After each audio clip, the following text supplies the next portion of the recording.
আসো। আদিনা কলেজে চলে আসো এদিকে। হ্যাঁ, আদিনা কলেজে যাবো না, ওইখানে তুমি তুমি এদিকে আসো। তুমি যেখানে যাবা, যেখানে ঘুরবা, সেখানে ঘুরাবো। তাহলে এদিকে আসো, এদিকে একটা নতুন রেস্টুরেন্ট হয়েছে।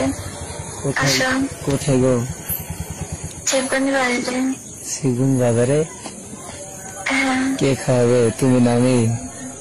আমি খাওয়াবো, সমস্যা নাই। এখন আমি বড় লোক হয়ে গেছি, আগে গরিব ছিলাম।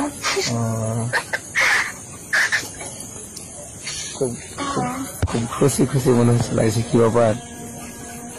কই না, তোমার কথা শুনে হাসছি। আমরা ভাই গরিব।